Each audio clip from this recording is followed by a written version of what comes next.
Nithyanandam SWji's leela. Yogananda Puri prepared me for Yogi Ramsurat Kumar. Fortunately, with Yogi Ramsurat Kumar, there was never a physical process I needed to go through.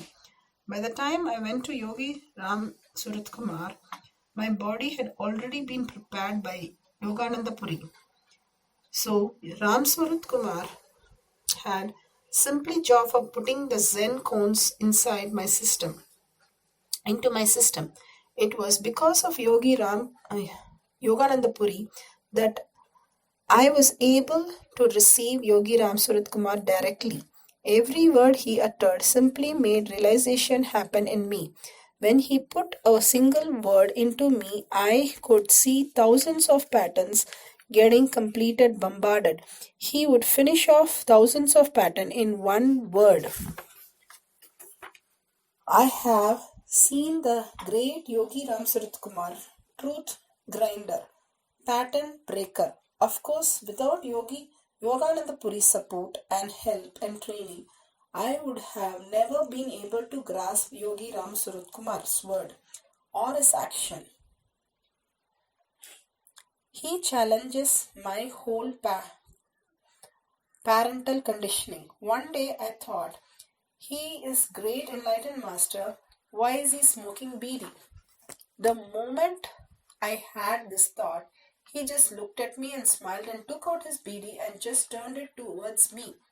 He did not tell verbally, but he was signaling to me smoke.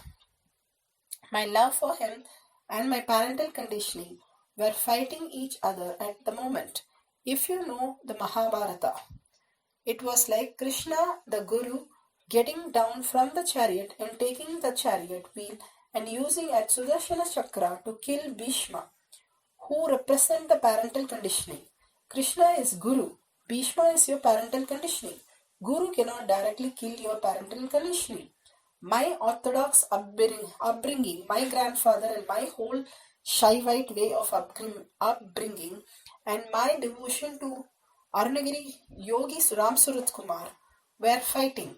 I had a deep reverence for him. So the reverence was pushing me towards him to take it. My orthodox upbringing was pulling me backward and I was just frozen. And that beedi was slowly moving, burning. He gives me a glimpse of his state. When the fire was about to touch his finger, he just dropped it and held me by both my ears. I saw a small kid, maybe 10 years old. He just held me by both his ears, pulled me and towards him and blew the smoke on my face. Phew! I tell you, that moment was like a whole movie going mute. I could see everything vividly but no sound. I was just like a vast witness. After a few hours, I walked back to my house. My mother put a plate of food before me. I saw everything but no sound. But it was not that I had become deaf. Instead, there was no sound. How do I explain all this? It was a vast peace. So don't miss the master's teaching. After 2 or 3 days, I slowly settled down. I went back to him and asked, what do you want to convey to me?